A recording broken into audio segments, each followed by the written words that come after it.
Demonstrative 1.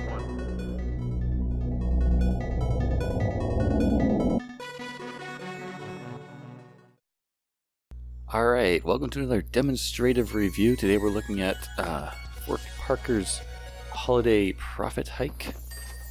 This is a free game available on Steam, and I've picked it out because it's got this Christmas theme to it.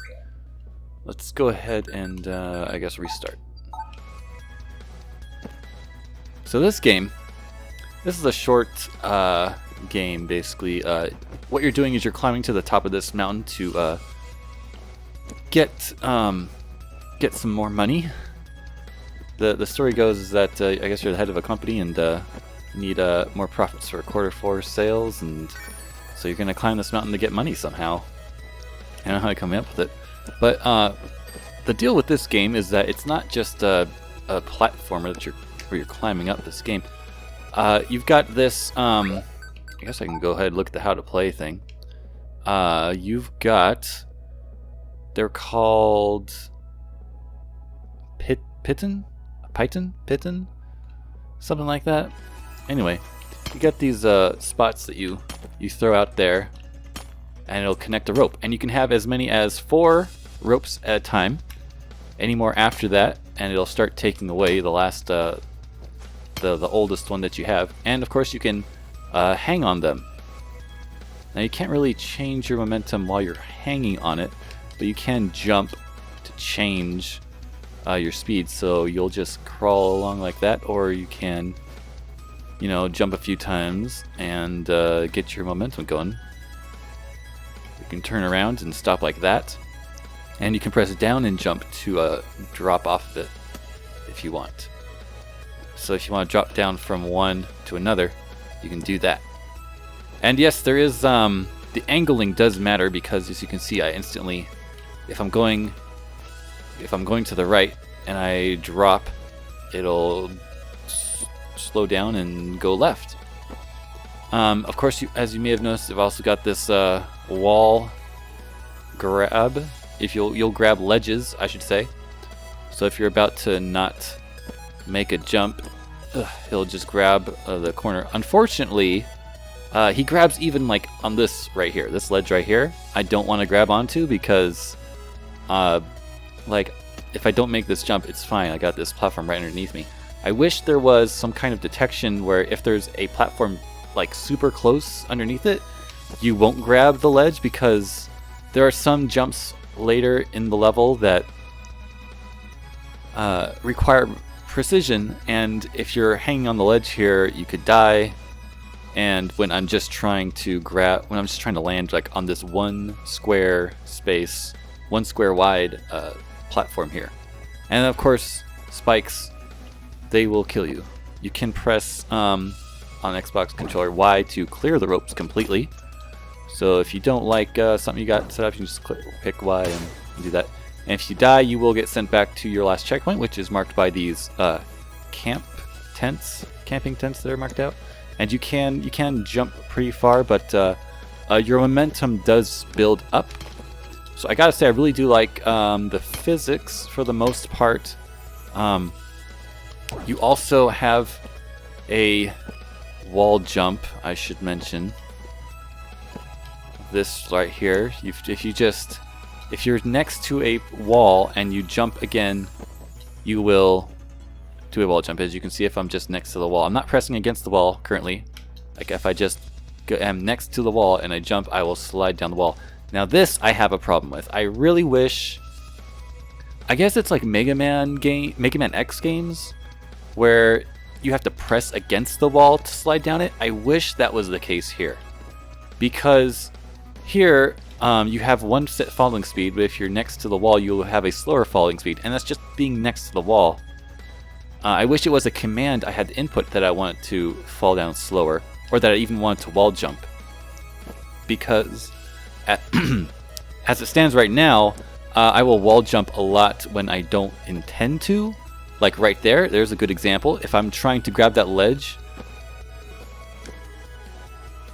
and you know, if I am too short or something, then I'll jump off the wall instead. If I'm pressing jump because I'm expecting to land on it and then jump off of it again, like that, but let's say I didn't quite make it, and instead I will jump off, and maybe I fall to my death, like I can't recover from it, whatever it may be, whatever the situation. Like right there, if I were to jump off of that, then I'd fall back into the spikes rather than grab the ledge and keep going, because I'm expecting to grab the ledge or land on top of it and just keep going, but instead end up wall jumping. So I do like the ropes mechanic here. I think it's a pretty cool thing to do. I don't know of any other games that do this particular kind of thing. How far you throw the ropes is dependent on momentum.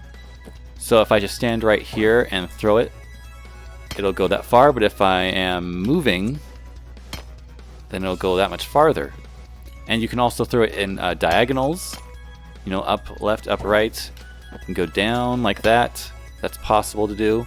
And yeah, the ropes will go through all objects in the game environment, so you can go through the ropes as you please, of course, but the rope will go through everything, but although you can't, so you'll stop on walls and such. And the game does have an achievement for being it within 12 minutes, which I have gotten, and I say that only to emphasize that the game is that short. I believe the first time I played through it, it may have taken me like an hour or so just to beat it, because it is difficult to get started. You know, if you play the game, you know, for a while, you will get the hang of it and be able to get that 12-minute achievement. There's also an achievement. The one achievement I haven't gotten is beating the game without dying, which I find incredibly ridiculous. There's a separate achievement that's for dying less than 10 times, and that one I got. That one I challenged myself to get, because I was like, 10 tries, that's not a big deal. It was doing the whole thing without dying even once, and you can see at the bottom of the screen your life counter, how many times you've died. So I've died twice already so far in this playthrough. But yeah, that's also why this review is going to be pretty short, because I don't want to play through the whole game and spoil like all the challenges for you. But I do want to at least give you some ideas on how the hooks can be used, and you can collect money. There's like another achievement for just getting to the top with a certain amount of money. There's also an achievement for getting to the top with a negative amount of money, because you lose your money if you die between checkpoints.